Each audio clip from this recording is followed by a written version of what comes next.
Hello and welcome. We're again to another video. Today's video will talk about the top teams in the Open Ultra League Season 20 Max Out Update, aka. Let's go and start explaining what's Ultra League in a nutshell. Open Ultra League is basically legendaries, XLs, 2500 CP Pokemons. As an example, Registeel is one of the most dominant Pokemons here, or used to be. Same goes for Cress and Giratina, and we have Zygarde, which is the new Giratina of the Ultra League. Giratina has always been the best Pokemon because due to the massive bulk that it has. Now it's just got replaced by Zygarde. If you're one of those people who kept the Zygarde in Ultra League, you're kind of one of the lucky ones, because I took mine to Master League and now I just regret that. But to be fair, it's actually decent also in Master League. Feraligatr is the most insane Pokemon in the Ultra League, even though it's not legendary or XL. It's just because of the massive pacing that this Pokemon has with the combination of Shadow Claw and Hydro Cannon, and with the combination of Ice Beam to give it decent coverage into Flyers and Dragons. This Pokemon is just simply busted. Now let's go and talk about the top Pokemons. It's kind of like a messy here, but I'll talk about everything. Let's walk out through the top ranking on PvP. Number 1, Shadow Feraligatr, which is understandable. This Pokemon is just extremely good. Followed by Clefable. Clefable get 2 massive buffs this season, where they gave it Swift, which is the better body slam, and they buffed Fairy Wind as well. So 2 buffs for a Pokemon that was already meta, like Clefable was already meta, made it a top meta Pokemon. Zygarde didn't get any buff. It's just the best Pokemon. It's just the bulkiest and the strongest. It looks like Optimus Prime, and it's the Optimus Prime of the Ultra League, let's be honest. Gastrodon has a decent bulk. The good thing is that people still don't have a maxed out one, which is kind of good, because I hate that Pokemon and I think it should only exist in Great League. Followed by Galarian Weezing the Shadow, which was available a couple days ago, and I got myself a decent ranking for the Ultra League. What about Feraligatr non-Shadow? It's still decent if you are one of those people who don't have the Shadow. Non-Shadow Feraligatr is decent. Giratina Altered is the it's the second best dragon, followed by Zygarde. Some people might say that there is only Zygarde. Dusknir. I do believe that Dusknir is good. The problem with it is just Drapion and the normal types, and every team has either or both. It could be both. Either of those two or both of those two, to be more accurate. Aurorus has always been like the Sims hero Pokemon, because this Pokemon just destroys everything that it's supposed to beat. But the thing is, when things go wrong, you just get destroyed by fighters or anything that has a fighting move or a steel move. Cobalion is a decent Pokemon because it's one of the 2 good fighters. Like, remember how last season fighters were good, like Poliwrath and Annihilate? Now those 2 do not exist, and people are using old legendary fighters, the sword and shield fighters, Cobalion and Verizon. Registeel is back to top 13, and I think this is the first time ever I've seen Registeel outside top 3. Yep, maybe because the Zap nerf was a bit too much. So that's PvP ranking. What about your ranking, Yasser? As always, I divide Pokemon into good lead, good safe swaps, generalists, which are good everywhere. Good leads, basically leads are Pokemon that do decent fast move pressure, have a baiting move and a nuking move. An example about that, I think the best example in this season is Malamar, where you can run Psywave, which is a decent fast move pressure, probably the best. With Foul Play or Superpower or Hyper Beam. So it's up to you to run whichever you want. You can run Hyper Beam if you want to nuke the fairies, but I do think it's just like it's better to run it with 2 anti-fairy Pokemons. Machamp and Pangoro belong to the same category, which is the fighter that doesn't have counter, which is Karate Chop. Now, Karate Chop got a massive buff this season. It's basically a Vine Whip that generates 1 more energy. And those Pokemons have very high attack, which make Karate Chop does decent amount of damage, with the exception that I do believe that Pangoro is just straight better, because it double resists crunch, and Drapion's just everywhere. Drapion's literally everywhere. And it's kind of needed for the Pangoro. You kind of need the Pangoro to destroy the Drapion, because otherwise you can't stop it. Like, even ground Pokemon struggle against the Drapion. That's how annoying Drapion is. Sandslash is one of those Pokemon that could stop Drapion, because you run Powdered Snow, you no longer run Shadow Claw, because that's the meta now. And the combination between Drill Run and Powder Snow can KO the Drapion, while like a Drapion Crunch does so much, the Poison Sting is just double resisted, right? Because you technically can't Poison Steel. Ampharos is dead. Trevenant isn't as good. A9 is not as good because Clefable is just the best fairy. Pidgeot has a use.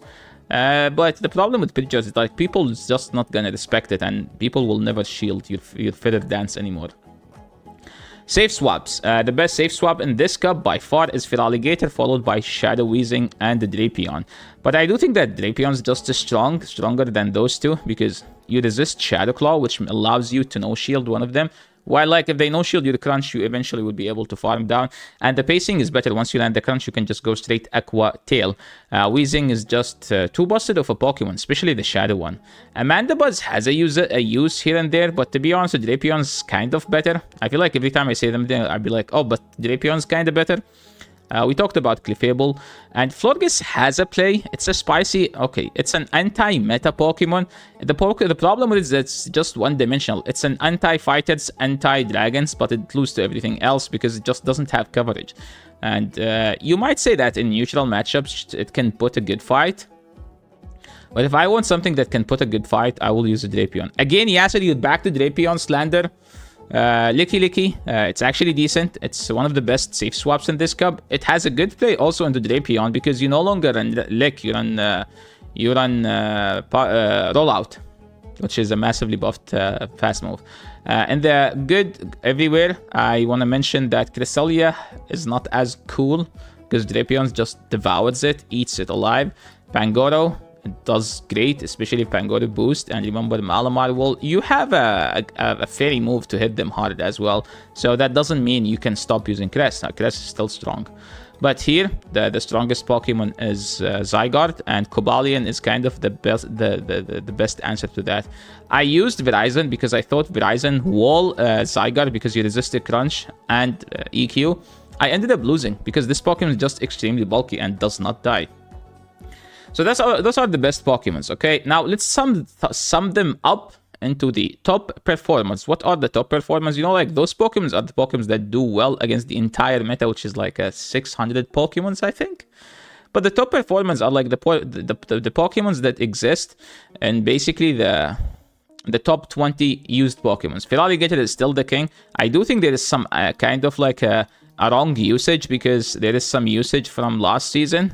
So PvPoke still hasn't updated. It's probably because we got an entire new meta. So until the bots, the AI start figuring out that, we will see stuff like Malamar, like Pangoro, like Drapion. So I do think that the true list will be Malamar, Drapion, Licky, and Feraligatr. I think so. And Zygarde, those basically. Now let's talk about the top teams. You guys are here to get a team and copy and spam it in the Go Battle League. The solid team, the best team in the Go Battle League according to PvPoke, if you want to go and build a team around the best Pokemon for the Shadow Feraligatr, PvPoke will recommend something like Zygarde. And those two will get a Malamar because you want to bait out the Fairy with Malamar so the Zygarde can sweep later in the game. I find it kinda annoying when they put Zygarde in the back. I prefer when it's in the lead, to be honest, because it's much easier to handle, because I always put something in my lead that can beat Zygarde, but I never account for that if it's in the back. So it's an ABC team. What is this team weak to? Let me look up PvPoke, because when I was trying to do this, PvPoke was basically... PvPoke didn't have... I think the PvPoke was lagging.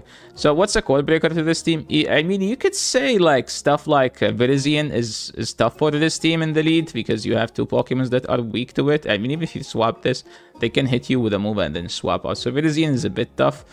You could say Cobalion is kind of annoying to handle. Clefable is annoying to handle in the back because you have two Pokemons that are that get destroyed by Clefable. Another team, I also think that this is a solid team, a best team in fact, which is Talonflame with Feraligatr and Malamar or Clefable. So why do I have Clefable even though those Pokemons are two entirely different Pokemons? Well, if you think people are running Zygarde, you just run Clefable here because you kind of need a hard counter to Zygarde. You can't be weak to Zygarde, like just as simple as that. You have Feraligator here in the swap. In case if you see a Zygarde in the lead, you just go to Gator, and all you need is just to land the Ice Beam. Ice Beam still doesn't KO the Zygarde, but it does like 90% damage, 90% of Zygarde's health. That's how busted this Pokemon is.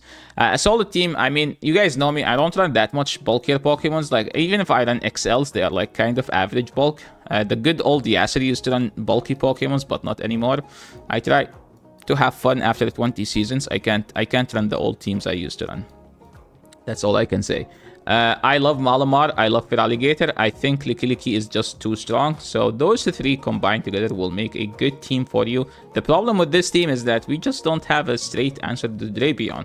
So if they lead a Drapion, you can honestly tank a move superpower, then go to Gator, and then like they will be in Hydro Cannon range.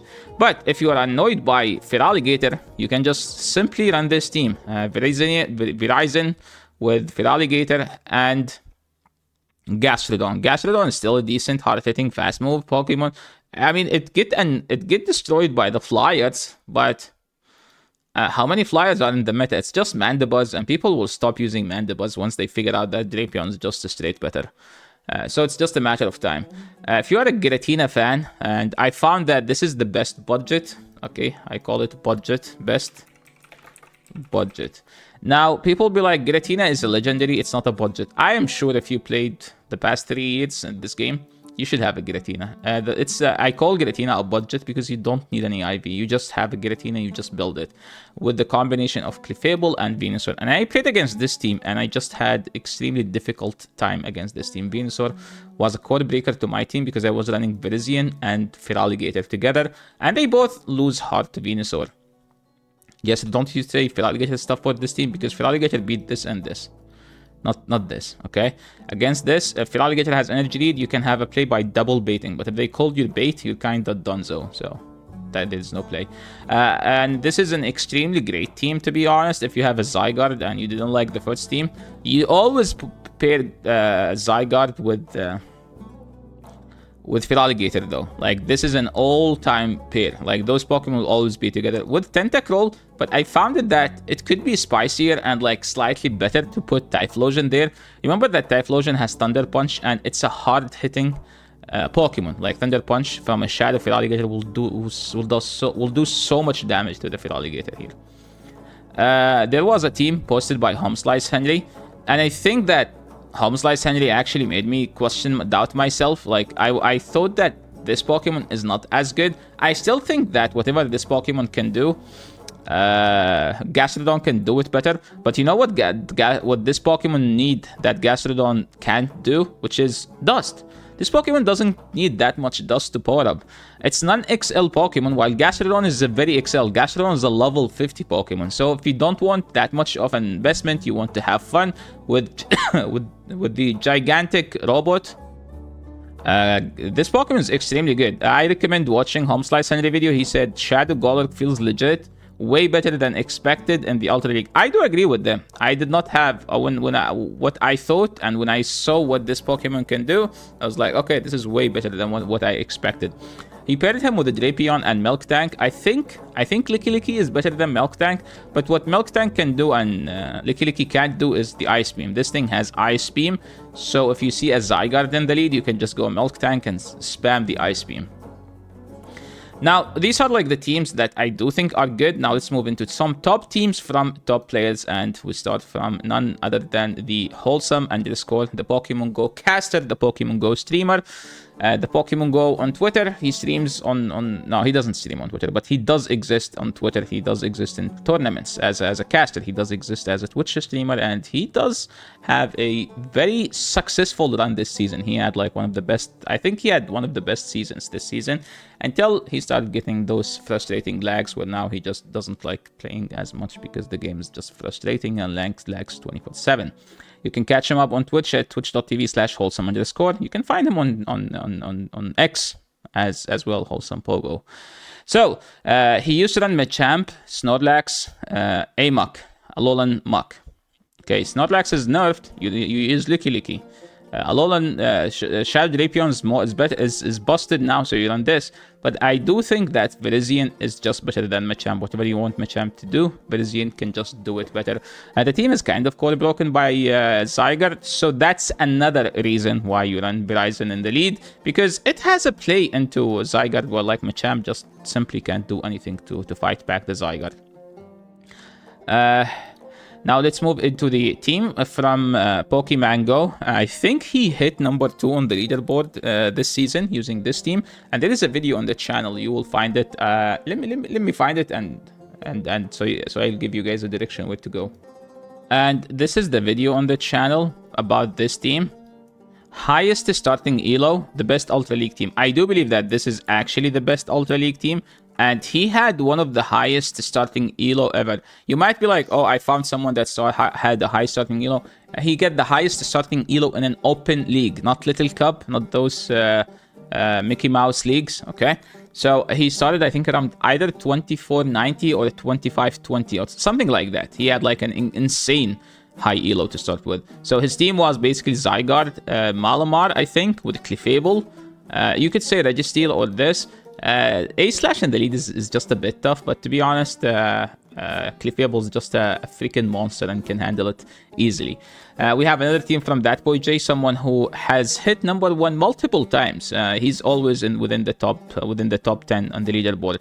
He said Virizion has a play into everything, and he wanted to pair it with Feraligatr and Drapion, the best 2 Pokemon. So what's the idea behind this team? Virizion has a play into everything, and those 2 are the best 2 Pokemon. Skunktack is kind of annoying against this team, but those 2 Pokemon are just insanely strong and can do the job. Another team from one of my teammates, Signali on Twitter. You can find him on Twitter at x.com/signal_. He thinks that he loves Drifblim, and he said you could run Mystical Fire or Icy Wind depending on what you see. What does that mean? If you see Virizion, well, Virizion takes super effective from both. It's like if Steel exists, you run Mystical Fire. If Ice exists, you run Mystical Fire. Other than that, Icy Wind is still the way to go. Astonish is hella buffed, and it's so busted right now. Pangoro is extremely good of a Pokemon, and it's just so freaking good. And yeah, that's like it's basically a balanced team. This is not an ABB team, but technically you have 2 Pokemons that can handle a Drapion. You have Pangoro, which walls it, and you have Tentacruel. Tentacruel can debuff Drapion back with a Scald. Another teammate of mine, PokeGains, made another Pangoro team where he does think that Pangoro is extremely good and agrees with Signal with the Pangoro Tentacruel core, but he doesn't want Drifblim. He likes Greninja. And he said, if people are using Poliwrath, you have to run Aerial Ace Greninja. I do say don't mind him, don't listen to him. Just run the typical moveset. I am sure a neutral Hydro Cannon can do whatever super effective Aerial Ace do. Another top player, Nices. If you guys know Nices, he's an extremely good, talented Master League player. Where he knows how to use his wallet correctly to get the Pokemons that people don't have. He still thinks that Dragonite is OP, Registeel is good enough, and Feraligatr is decent. I do think if you run this team, you have to replace this thing with like something like a Cobalion, because Registeel is just get outclassed. And I think that's pretty much it. Now we have another team. If you are a Guzzlord fan, I think the best Guzzlord is like Guzzlord, Tentacruel, and Feraligatr. I do think that you could actually run here instead of Tentacruel. You could just do Drapion. But the thing is, Tentacruel can... I don't know. You can run Tentacruel, you can run Drapion. That's pretty much it for today. So thank you so much everyone for watching. This is the end of the video. If you like this video, make sure to leave a like. If you're new to the channel, make sure to subscribe, and I will see you all in the next video. That's pretty much it for today. Yeah. Enjoy the rest of your day, night, or whatever you're having. Thanks so much for watching, and that's it. Peace.